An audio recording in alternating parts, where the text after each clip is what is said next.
It was a scorching afternoon, the sun blaring down over the crowded streets of the city. Cars honked, people hurriedly rushed by, and the world seemed to be moving at its usual frantic pace. Among the chaotic buzz, the symbol of power, the Cadillac One, Trump's iconic motorcade, slid smoothly through the busy avenues.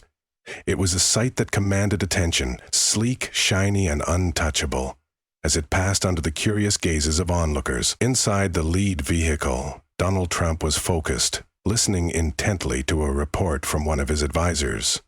But everything changed in an instant. Just as the motorcade approached a busy intersection, something caught Trump's eye, something that stood out from the typical sights of the city. The frail, tiny figure of a young girl, no older than 8, standing alone on the sidewalk. The sight was out of place, so out of place, in fact, that it demanded attention. She was clutching a cardboard sign that read in large, messy handwriting, "Please help. My family needs a miracle." Trump squinted, his gaze fixed on her as the motorcade continued to glide by. A cold chill ran through his body. This wasn't just any ordinary street scene. There was something raw, something human about this moment that couldn't be ignored. His attention shifted, and without thinking, Trump leaned closer to the window, his brow furrowed with concern. "Stop the car," he said, his voice calm but firm. The order was abrupt, and the motorcade came to a screeching halt, jolting the cars behind them slightly. The drivers and security personnel exchanged startled glances. One of his bodyguards, a seasoned officer, hesitated before speaking. "Sir, this area is not safe," he said cautiously. "We should stay on course." Trump, however, didn't waver. He ignored the protest. His eyes never left the girl. "No," he replied, his voice resolute. "I need to know her story, right now." As the car door opened, Trump stepped out into the street, drawing immediate attention from the onlookers. A few people who recognized him quickly pulled out their phones to capture the rare moment. The crowd quieted as he approached the girl. His large figure loomed, but his eyes softened as he crouched down to her level, meeting her gaze directly. "Hey there, sweetheart." Trump's voice was gentle, but it carried authority. "What's your name?" The girl, startled by his sudden presence, hesitated for a moment. She looked up, her small hands tightly gripping the cardboard sign like a shield. Her eyes were wide with uncertainty, her face streaked with dirt, her hoodie tattered and worn. "I'm Evelyn," she whispered, her voice almost inaudible. Evelyn's gaze flickered nervously between Trump and the security guard standing just a few feet away. She seemed unsure, afraid even. Trump softened further, leaning in closer to reassure her. "Evelyn," he said, "why are you standing here? What's going on?" The little girl bit her lip, her eyes brimming with unshed tears, yet she found strength in her voice. I just need someone to help my mom.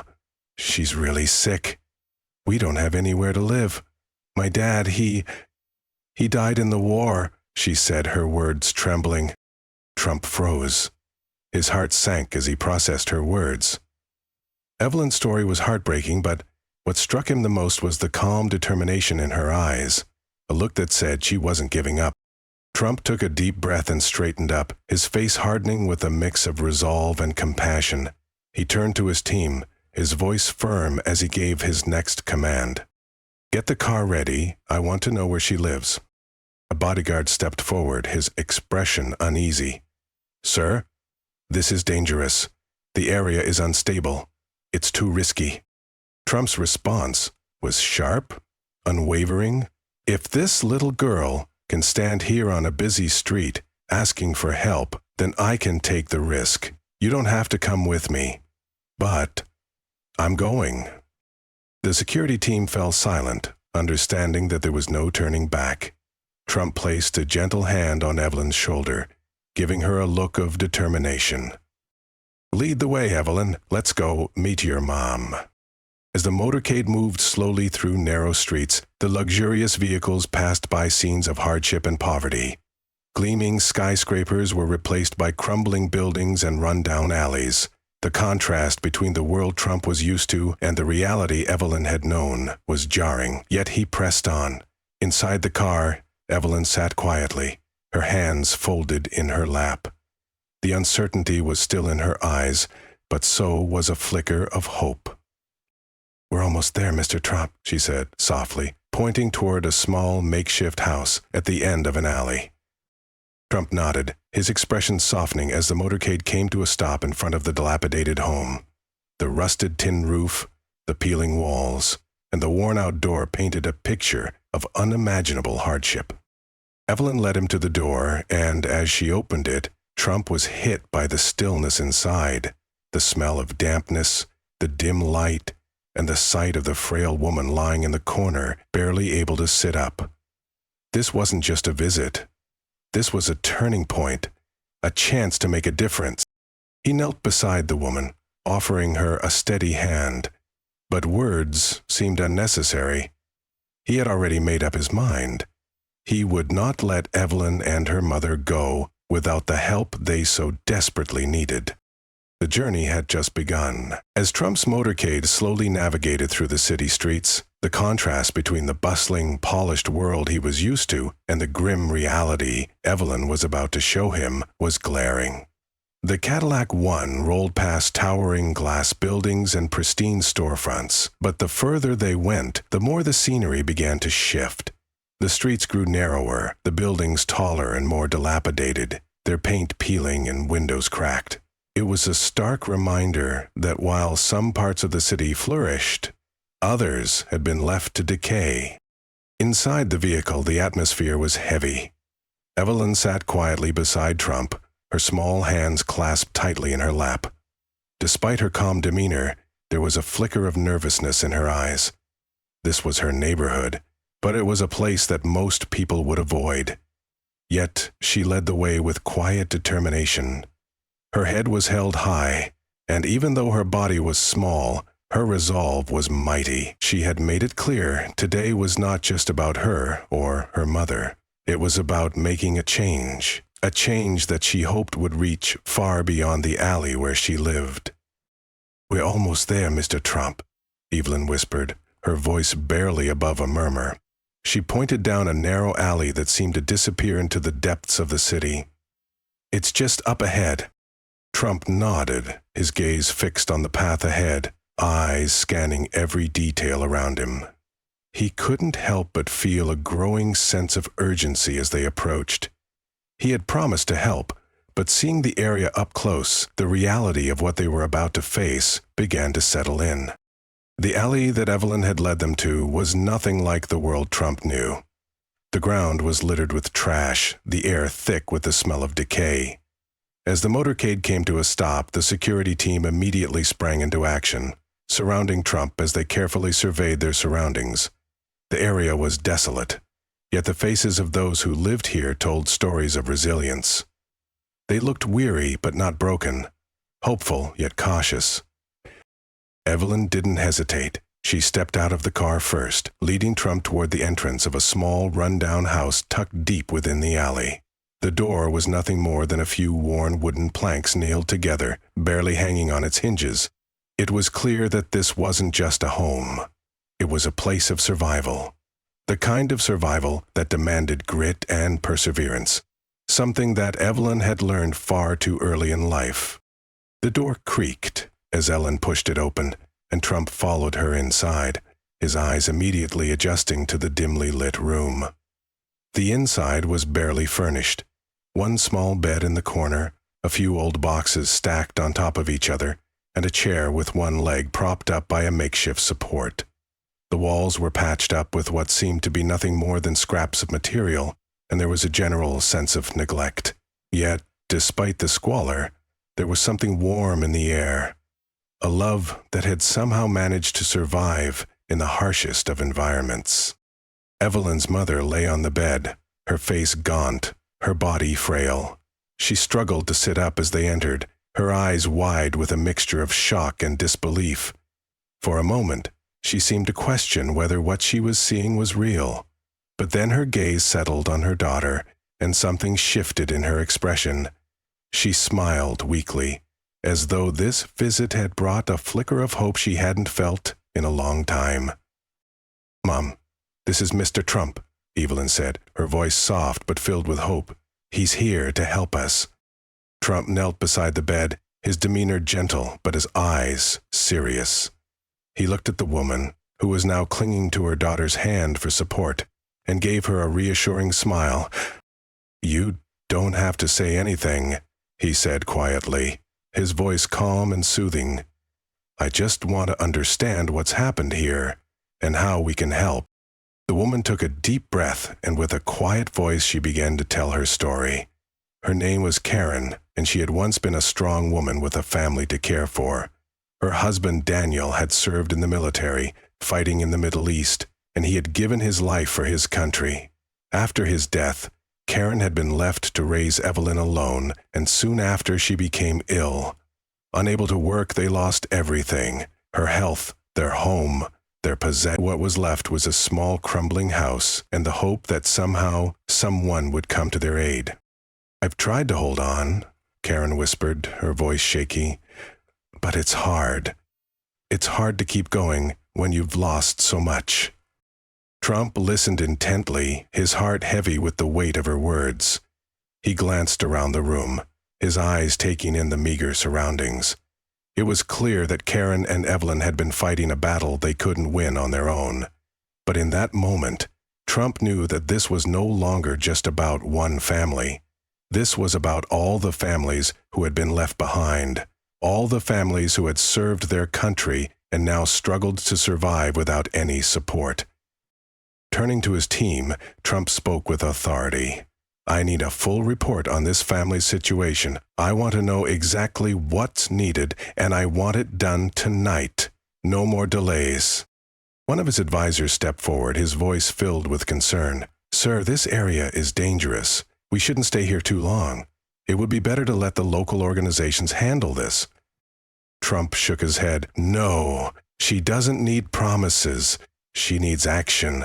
I'm not leaving until I know that both of them are going to get the help they deserve." He turned back to Karen and Evelyn, his voice softening. "You've done something incredibly brave. Now, it's my turn to fight for you." As Trump placed a hand on Evelyn's shoulder, his eyes met hers. She had brought him here, and now it was his responsibility to make sure her family got the help they needed. Trump's gaze hardened with resolve. This was just the beginning. The room felt heavy with the weight of the moment. Trump stood beside Evelyn and her mother, the faint scent of decay still lingering in the air as he surveyed the small, dimly lit space that was all they had left. The situation was dire, but one thing was clear to him. This wasn't just about giving a family a handout. It was about igniting a movement that could change the lives of many. And that movement, Trump knew, started right here, in this very room. Turning toward his security detail, Trump's voice was steady, but his words carried the authority of someone who wasn't just visiting the problem. He was here to tackle it head on. "I need a full report on the condition of this family. I want to know everything, what they need, how we can help, and I want that information tonight," Trump said, his tone unyielding. There was no room for hesitation. His resolve was clear. The advisor who had approached Trump earlier looked uncomfortable, but didn't dare to question his orders. "Sir, the situation is dangerous. This neighborhood, this whole area, isn't safe. We should get you out of here before things escalate." Trump shot him a look, sharp and unwavering. "I'm not leaving. Not until I know that both Evelyn and her mother are going to get the help they deserve. We're not here for promises. We're here for action. I've seen too many families like this one, forgotten and left to fend for themselves. That stops now." His words hung in the air, heavy with meaning. For a moment there was silence, but it wasn't a silence of indecision. It was the silence of resolve. Trump knew that it wasn't enough to simply offer a quick fix or a photo op. He was here for the long haul. This wasn't a one-time visit. This was the start of something bigger. Turning back to Karen, he placed a gentle hand on her shoulder. "You've done something incredibly brave today," he said, his voice softening. "You've let me in, and now it's my turn to make sure you both get the help you need. You're not alone anymore." The air in the room seemed to shift. The weariness in Karen's eyes was still there, but something else flickered. Hope. Real, tangible hope. For the first time in what felt like forever, Karen allowed herself to believe that maybe, just maybe, there was a future beyond the darkness that had enveloped her life. "I'm not going to walk away from this," Trump continued, his voice gaining strength. "This isn't just about helping one family. This is about reaching out to all the families who have been left behind, the veterans who've served this country and sacrificed everything, only to be forgotten by the very people they fought for. It ends today. We're going to make sure that no one is forgotten again." Evelyn stood quietly beside her mother, her small hand still holding her mother's fragile one.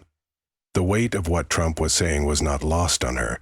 She had never imagined that her simple act of holding up a cardboard sign, asking for help, would lead to something so big. But in that moment, she realized that it wasn't just her family that needed help. It was thousands of families like hers, families that had been ignored for far too long. Trump turned to a security team, his voice ringing with determination. "Get the resources ready. We're going to get them the medical care they need, and we're going to make sure they have a home. Permanent housing, not just a temporary fix. I want a full plan of action by tomorrow morning."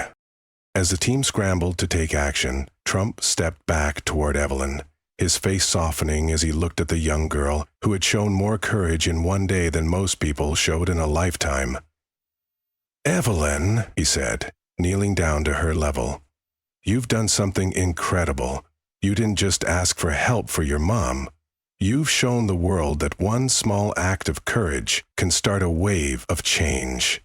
I'm not going to let you down. Your mom won't have to fight this alone anymore, and neither will you." Evelyn's eyes welled up with tears, but this time, they weren't tears of fear or sadness. They were tears of relief. For the first time, she could see a way forward, a future where her mother wouldn't have to suffer in silence. She squeezed Trump's hand, the small act of trust cementing the bond between them. It was a bond built not on promises, but on action.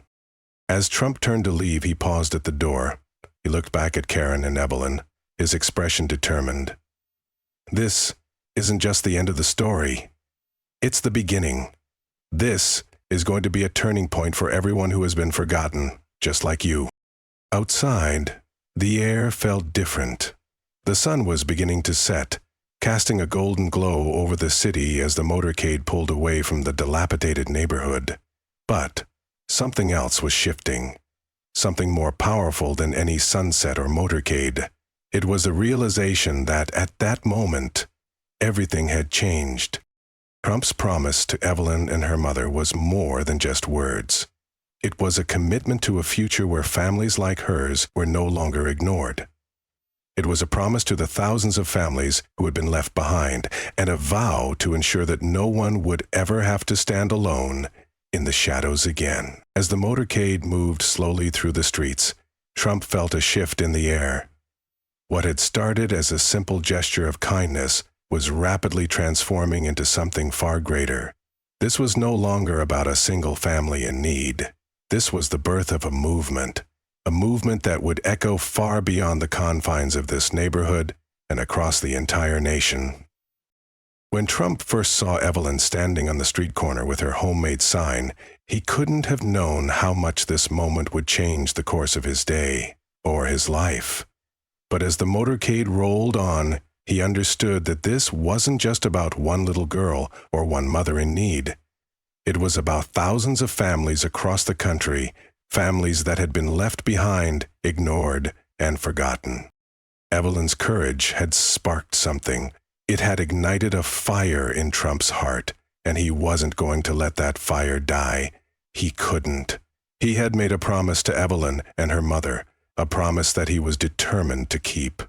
And that promise was about to grow into a national campaign that would bring real, lasting change to families who had been fighting alone for too long. It didn't take long before the media caught wind of what had happened. A video of Trump stepping out of his Cadillac One to meet Evelyn on the street corner had gone viral. The footage showed Trump kneeling beside the young girl, listening to her story with empathy and determination. It was a moment that resonated with people all across the country. The video spread like wildfire on social media, and soon the hashtag #HopeForHeroes was trending. As the video gained traction, people began sharing their own stories. Stories of sacrifice, hardship, and the unseen struggles of families who had been affected by war. It wasn't just veterans who were struggling, it was their families too. The wives, the children, the parents, people who had given so much for the country, only to find themselves abandoned when they needed help the most. And just like that, a movement was born. What started with a simple act of kindness had grown into something far more powerful. Trump knew that this was just the beginning. It wasn't enough to just talk about change. He had to make it happen. He needed to act, and act fast. By the following day, Trump had called a meeting with his team of advisors. He knew that there was no time to waste. The reports on Evelyn's family had come in, and Trump was ready to move forward with a plan. But he wasn't just going to stop with them. His vision was bigger. This was a plan to reach out to every family like Evelyn's, families who had been left behind by the very country they had fought to protect. "I want to launch a nationwide initiative," Trump said firmly, his voice carrying the weight of his determination. "We're going to call it Hope for Heroes. We'll start by helping families like Evelyn's. But this isn't going to stop there. We're going to reach every veteran family in this country and make sure they get the help they deserve." The advisors exchanged glances, impressed by Trump's unwavering resolve, but they also knew that this would be no small task. It was going to take significant resources, time, and coordination to make this happen. However, they understood that Trump wasn't asking for their approval. He was telling them what needed to be done. "We're not just going to give them temporary relief," Trump continued, his voice strong. "This is about providing long-term solutions. We'll offer financial support, medical care, housing, everything these families need to rebuild their lives. We'll partner with organizations, local governments, and corporations to make it happen." The plan was bold, but Trump was confident. He had seen firsthand the effects of what happens when people are left to fend for themselves. He wasn't going to let that happen anymore. Within hours, major corporations like Amazon, Walmart, and Apple had pledged their support to the initiative, offering multi-million-dollar donations to fund the Hope for Heroes campaign. News outlets picked up the story, and soon the entire nation was talking about it. People from all walks of life were joining the movement. Teachers, volunteers, veterans, and everyday citizens, all coming together to support the families who had given so much for the country. As the momentum grew, Trump traveled across the country, meeting with families, hearing their stories, and providing the resources they needed. He wasn't just a figurehead in this campaign. He was personally involved, making sure that every promise he made was kept. The Hope for Heroes campaign spread like wildfire, and what had begun as a single act of compassion had transformed into a nationwide movement. For the first time in years, families of veterans and those who had been affected by war felt seen, heard, and supported. It wasn't just about financial aid. It was about restoring their dignity, their pride, and their hope for the future. One by one, communities across the country began to feel the impact. Students organized fundraisers for veteran families. Schools started programs to assist children from military families, and local businesses chipped in to help. In every corner of the nation, people were coming together to make a difference. But for Trump, this was just the beginning. He knew that there was still so much work to be done. The road ahead would be long, but he was ready to lead the charge. The message of hope had spread far and wide. And now it was time to make sure that every family who had sacrificed for this country would never be forgotten again. As the days passed, the momentum of the Hope for Heroes initiative grew beyond anyone's expectations. What had started as a single act of kindness, a man helping a young girl and her sick mother, had transformed into a powerful movement. A movement that was reshaping the way America viewed its heroes and their families. The hashtag Hope for Heroes was now more than just a viral trend. It was the foundation of something far bigger than any one person, any one family. It was a collective cry for change. For Trump, this wasn't just about helping one family anymore. It had become a mission, one that would spread across the country, touching the lives of thousands of veterans and their families. The spark that had been ignited by Evelyn's courage had turned into an unstoppable force. And now, with each passing day, the world was starting to take notice. Trump, never one to sit back when there was work to be done, wasn't just content with the initial success. He knew that in order to make real change, it wasn't enough to just provide temporary relief or hand out donations. The families who had sacrificed so much for their country needed long-term support, solutions that would help them rebuild their lives and find stability once again. "I won't stop," Trump said, his voice firm as he addressed a group of advisors. "We're just getting started. The goal isn't just to provide for these families today, but to ensure they're supported for years to come. I want to see our veterans thriving, not struggling. I want to see their families prospering, not barely scraping by." The advisors nodded in agreement, recognizing the magnitude of Trump's commitment. But they also knew that this wasn't going to be easy. The scale of the task ahead was immense, and it would take all hands on deck to pull it off. Yet, Trump's passion and unwavering resolve made it clear that there was no turning back now. The nation was watching, and this campaign had to succeed. With the Hope for Heroes campaign now gaining national traction, Trump took the next step in his mission. He met with corporate leaders, local government officials, and nonprofit organizations to discuss the logistics of rolling out the program. Major corporations like Amazon, Walmart, and Apple had already pledged millions of dollars in donations to fund the initiative. But Trump knew that financial contributions were just the start. He needed a plan that would provide real, tangible help to these families. Medical care, job opportunities, housing, education. These were the pillars of his vision. The first success came quickly. In a small town in Ohio, the first Veterans Community Center, funded by the Hope for Heroes initiative, was unveiled. The center would provide not just a place for veterans to gather, but also offer services like mental health counseling, career development programs, and housing assistance. It was the beginning of a nationwide network designed to help those who had served the country. And it was all thanks to the passion and drive of one little girl and the man who had made a promise to her. But this wasn't just about providing services, it was about restoring dignity. The veterans who had fought for their country were not asking for handouts. They were asking for respect, for a chance to rebuild their lives with the support they deserved. And the Hope for Heroes initiative was answering that call. Evelyn, now a symbol of the movement, continued to be a source of inspiration for millions. Her story had captured the hearts of people across the globe, and her courage had sparked something that couldn't be extinguished. As the campaign gained more momentum, she was invited to share her story on national television, where she spoke about her experiences and the difference the initiative had made in her life. "I never thought that holding up a sign on the street would change anything," Evelyn said, her voice steady but filled with emotion. "But now I see that when we stand up, even in the smallest way, we can make a difference.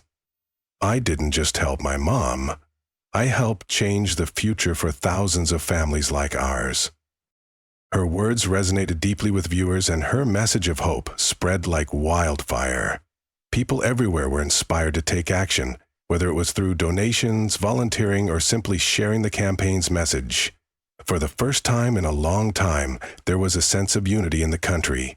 People from all walks of life were coming together, united by one common goal: to make sure that no veteran or their family was ever forgotten again. The impact of the movement was undeniable. Across the country, communities began to organize, offering their own support to veteran families. Schools held drives to collect supplies for the children of veterans. Churches organized events to raise awareness, and businesses large and small joined the movement by offering jobs, discounts, and resources to help veterans get back on their feet. It wasn't just a political campaign or a charitable cause, it was a nationwide movement of compassion, one that was changing lives and reshaping the future of veterans and their families. And it all began with Evelyn, the brave young girl who had stood on a street corner, holding up a sign, asking for help. As the movement continued to grow, Trump stood firm in his promise. He would not stop until every family that had sacrificed for this country received the help they needed. The road ahead was long, but the momentum was unstoppable. For the first time in decades, veterans and their families felt like they mattered. They felt seen, heard, and most importantly, supported. Trump wasn't just keeping a promise to one family, he was keeping a promise to an entire nation. And with every new success, every new story of a family whose life had been changed, he knew that the Hope for Heroes campaign wasn't just a fleeting moment. It was the beginning of a new chapter for veterans and their families across America. Each of us can be a part of this change. Every contribution you make, no matter how small or large, will make a difference. Visit our website to learn more about how you can help or get involved in volunteer activities. Together, we can turn Hope for Heroes into a movement that not only helps, but completely transforms the lives of those who have sacrificed for us. If you're new to the channel, don't forget to hit the subscribe button and turn on notifications so you never miss out on our latest content. And I'd love to hear your thoughts. If you find today's topic intriguing, comment 1 below. If it doesn't resonate with you, comment 0. Your feedback helps us create better videos that match your interests. Thanks for watching, and I'll see you in the next video.